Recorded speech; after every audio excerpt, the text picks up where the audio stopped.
What is up, everybody? It is Alex from Heavy New York calling from the Alto again, and this time we are here with Kevin of the almighty Myrath, or depending where you are, Myrath. Thank you so much for being here today. It's great to have you here.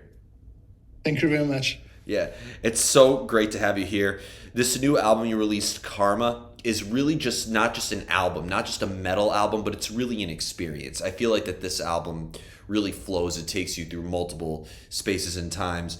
Was there sort of a vision that Myrath had in mind when making this album? Was there sort of a goal you were trying to achieve, or was it a very experimental songwriting process and things kind of wrote themselves in that regard? I don't really know. What I could tell you is that the process of writing has been different for this album, and mainly because of COVID. We were touring in Europe, so we were in a little city named Leipzig in Germany, when all the border closed. So, as a French citizen, I could make it to my home in 24 hours. But for the Tunisian people of the band, unfortunately, the Tunisian government didn't bring some flights for them. So they called me and they told me, Kevin, what should we do? Because we are stuck in Europe. We don't know what to do. So I told them, okay, let's go to my place, to my city, and we were gonna try to find a solution. And unfortunately, we couldn't find any solution for 6 months. So imagine I was in my tiny house with five musicians, my wife and my dog, and we tried to take this opportunity to compose together because generally what the band tend to do is to be everybody in a single room to compose, but it was not the case for Myrath.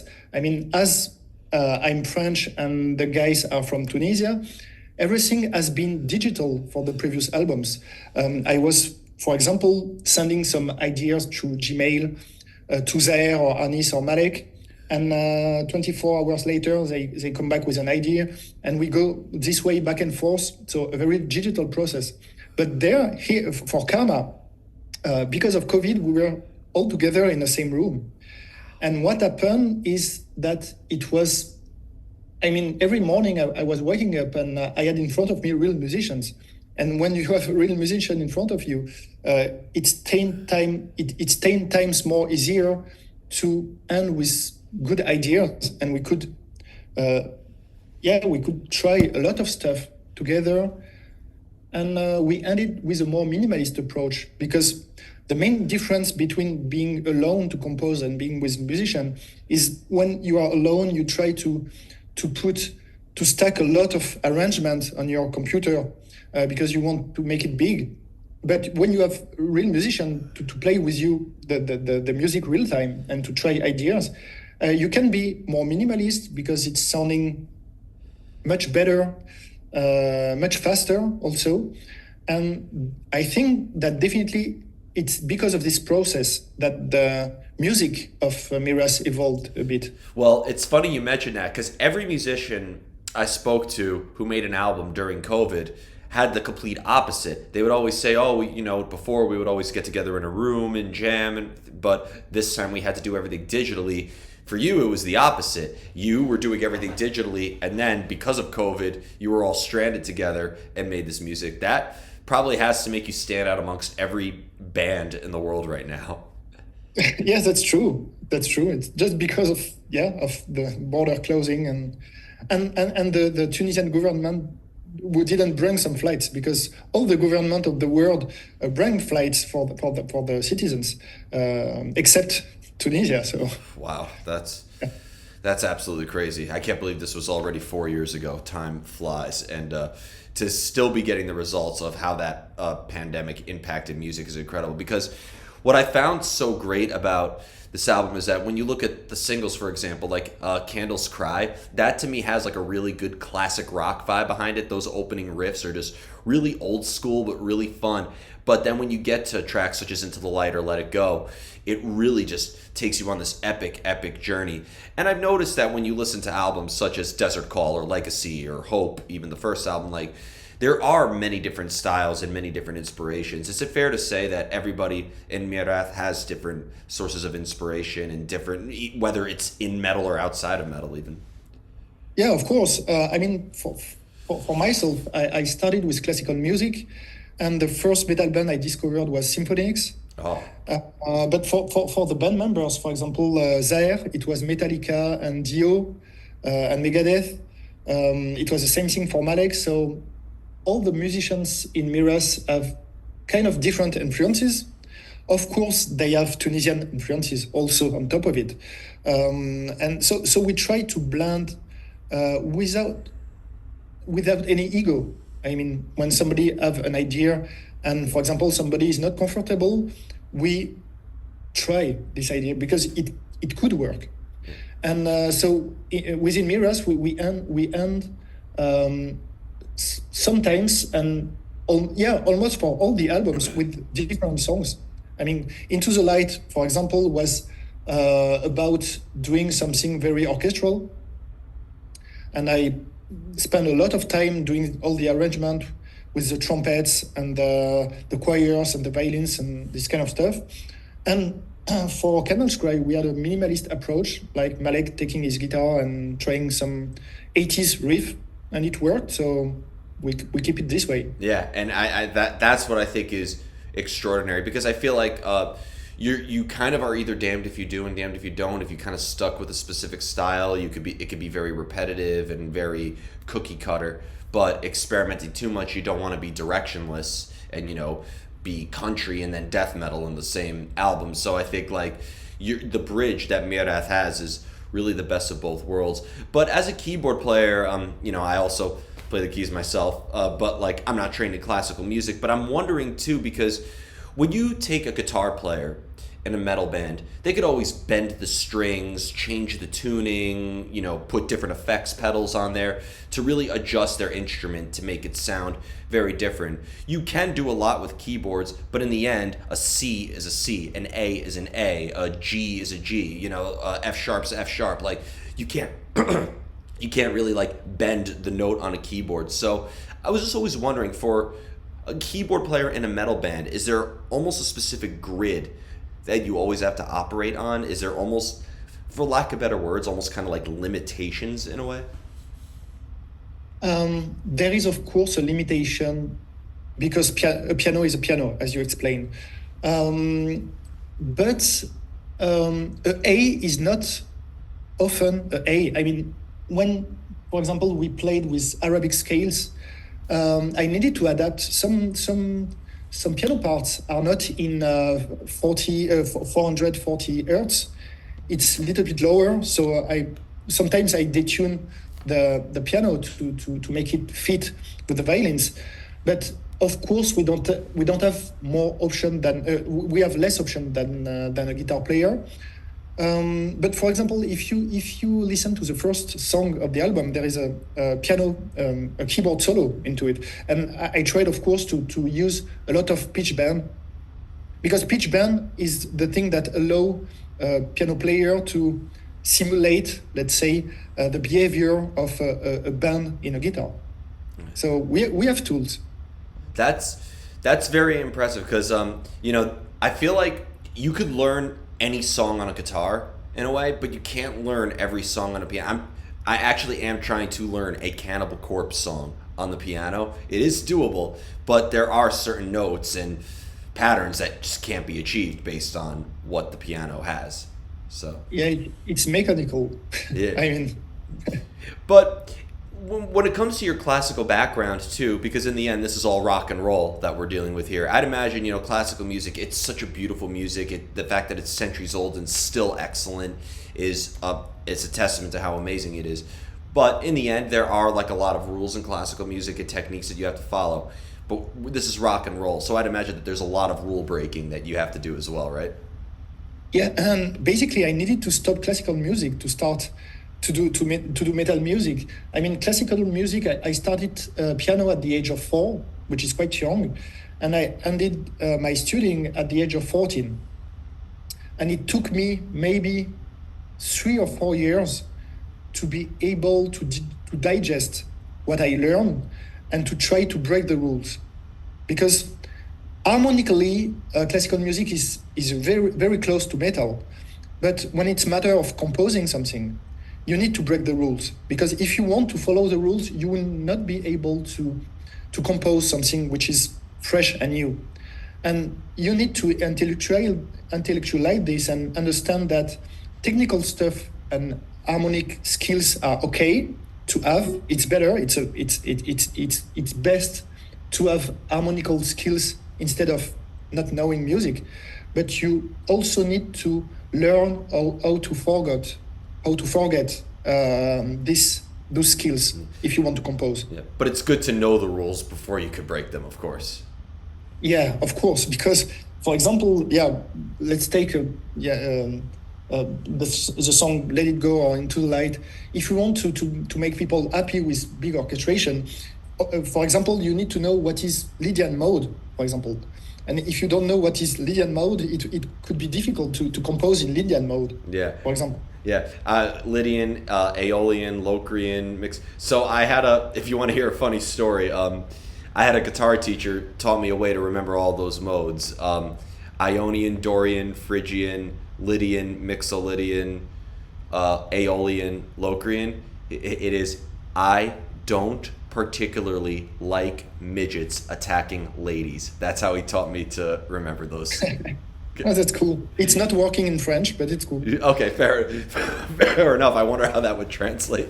But when it comes to, so now that you work together as a band on this album and you created Karma and you had this first time experience, do you think that maybe you kind of want to stick with this method on future albums, writing all the music together? I know I'm asking this very, very soon, but yeah, maybe. I mean, being all together for 6 months in a single room cost a lot of money. Yeah. So and sanity. To do this on purpose, it's difficult. But I think that I would invite Zaire, at least Zaire, the lead singer, to work with me, because unfortunately I can invite in my room, in my house, all the band members for months to compose. But we are going to start. We already started to work a little bit digitally, and when it's matter of finding emotion, and emotion are transcribed 80% of the time by the lead singer. So I will try to bring him. I will work 1 week or two with him to try to find the best emotion for the new songs, and we will do it this way, and it should work. I mean, has Myrath, because I just feel like the music that you have is very it's very storytelling in a way. I feel like the music has has just as much engagement in the meaning and the concept as much as the music itself. So when I look at a Myrath album, is your music very conceptually driven as well? Do the members maybe have a story or a message that is meant to be conveyed and that translates into how you compose? Or does music need to be present before any sort of like lyrics or ideas can come into play? Regarding the composing, the writing process, we compose the music before anything. And when we do the demo, the lead singer is singing like random words. So we proceed this way. But when it's matter of telling a story, I mean, the band, and especially 3 members of the band, faced a lot of issues for the last 30 years because of the country they were born. And Zaire wanted for this album to talk about discrimination, racism, of course, failures on life, depression, because he faced depression, and he wanted to talk about all these stories through our lyrics. So music and lyrics are kind of interdependent, but we wrote the music before the lyrics.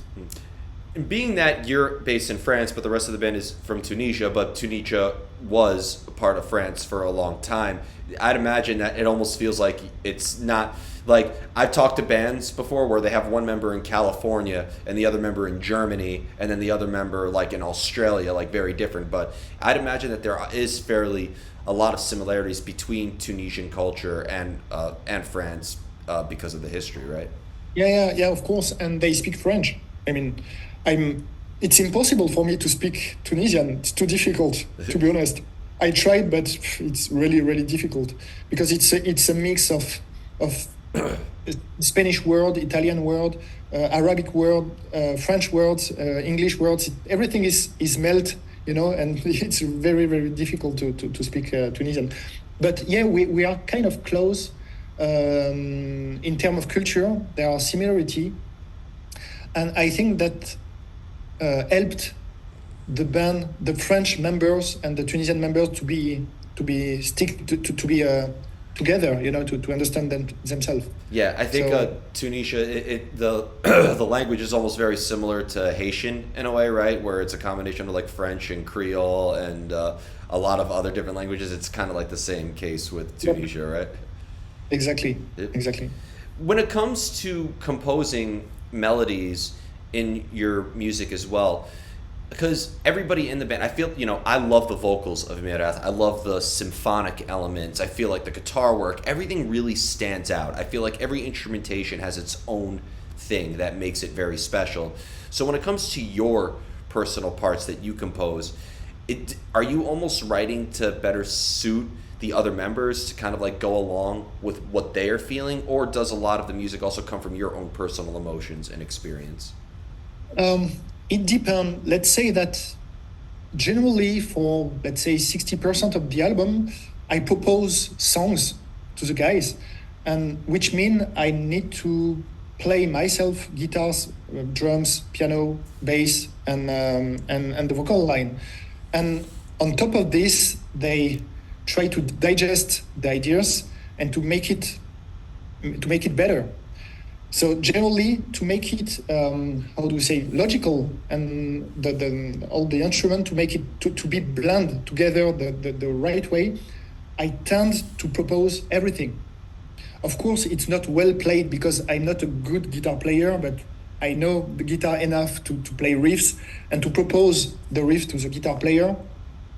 And generally, we start this way. I mean, maybe 60% of the songs I provide to the band. And for the other songs, we start, for example, with a guitar riff. So Malek is calling me, he's telling me, Kevin, I have an idea of a guitar riff. And I try to construct the song on top of this. Same for the bass player. For example, the song Wheel of Time, I think it's starting with bass riff. Anis told me, Kevin, I have this groovy riff. I would like to try something. So he provided me this riff, and I built the song on top of it. That's incredible. That the way that you're able to kind of build things in a different way, and so depending on how a song starts, can that completely change how a song will be finished? Of course. I have no. I mean, for me, a good song is a song that can be just played with a single piano and a lead singer. That's it. When you have this and it's sounding good, you can do a lot of experimentation, because in the end, if these roots are solid, it will work. I mean, and that's the way I start to compose almost all Myrath songs. I mean, for example, for the song Believer, it started with a piano and the chorus. That's it. Wow. And then look how much it blew up from there, right? Yeah, after we built a lot of arrangement on top of it, we added guitar solos, bridges. But yeah, that's the way we work, basically. How do you know when you're finished with a song? Um, when the record label asks me to deliver, because we're gonna be in big trouble. Because of course it's never finished, and it's a big issue for me. I mean, we could compose an album every year, but I'm never happy, and the band members are never happy. So we try our best to improve. And unfortunately, I'm pretty sure that the 10% we improved took 80% of the time, and in the end, nobody will notice it. So we might lose our time, but it's the way we are kind of we try to achieve the best as we can. I don't know if it's a good thing or not. I don't know. I mean, you don't want to rush anything, but you also don't want to over, like, there's always like that threshold, because there's times where you create something and it weighs on your conscience. Oh my God, did I finish that too quick? But then if you're working on something for a long period of time, then you play in your head, oh my God, I've been working on this for too long. I really should get this done. There's always just that, like, that fine line on both. Yeah, and it's really difficult to find. I'm pretty sure that if I spended, let's say, 100 hours less time on this album, business-wise, we would sell the same amount of CDs. Fair enough. That's a good way to sort of like rest, Yeah. sort of the idea of rest. But like when you look at Myrath, because when you look at like the first album, Hope, and you look at, Tales of the Sands or Desert Call or Legacy, you can almost tell if you were to play like 30 seconds of a song, what song it would be off each album if you really went down the whole catalog. So I think it's fair to say that trying new things and experimentation has never really been an issue for Myrath, right? It's not like you're trying to stick to one formula. No, we don't want. When we started Myrath, just after the first album, a lot of people told us, yeah, it's good Oriental metal, and they put it a flag on it. And I think it's stupid because we are not playing any Oriental metal. We are playing metal with people from France and Tunisia, and we have different influence from classical music to French music to Tunisian music to Spanish music, and our aim is to innovate for each album. So it would be stupid to stick to a label. And for the new album, we will try new stuff, Indian influences maybe. Influences from Morocco, because there are a lot of rhythmical patterns which are amazing in Morocco, especially in Gnawa music. I don't know if you know Gnawa music. Yeah. So why not testing stuff? Yeah, to experiment and to take different approaches is always good. Because I can't tell you how many times like people would listen to the symphonic elements and assume that you guys are from Sweden. So like, and that whole label thing, like I interviewed a Skinflint from Botswana, and like they've been called African metal, but what does that exactly mean? Because there's 56 countries in Africa, and all with different cultures. Botswana's very different from Tunisia, which you're very different from Ethiopia. So like, I feel like that there's just labeling it based on the origin is kind of silly. Like people assume in America it's the same way. People like assume, oh, your band is from Massachusetts. Do you sound like Killswitch Engage? Oh, your band is from New York. Does it sound like a New York hardcore band like Agnostic Front? So I think I've never had a problem with like labeling something symphonic metal or death metal or metalcore or something, but based on the region, I feel like just it makes less and less sense. Yeah. I think putting a label on the band could sometimes make it easy for the medias. Yeah. So it would be self-explanatory, but it's stupid. It's stupid. Yeah, a band from Australia, does it sound like Parkway Drive or does it sound like Neil Yeah. Blivascaris? So it's a whole variety of different genres. But before we go, I want to thank you so much for your time. But most of all, thank you for just another amazing album from Myrath. It's a beautiful experience. I can't wait for the rest of the world to hear it. It's coming out this March. Is there just anything else with Myrath that you'd like to promote in terms of upcoming tours or new music in the works? Basically the planning for the band is now to focus on the festivals this summer. We are going to play a bunch of cool festivals, and I'm going to directly focus on the composition, on the writing of the new album. Hell yeah. Because I have plenty of ideas, and we need to be quick, and I already started. So we might release an album sooner than expected. Oh, wow. If we could get 2 Myrath albums in 1 year, that would be great. I don't know if it's possible, but it will not be in 5 years. Okay, fair enough. Tool can learn a thing or two. But thank you so much, everybody. We are here with Myrath Karma. Be sure to check that out. This is Alex from Heavy New York, and we will see you next time.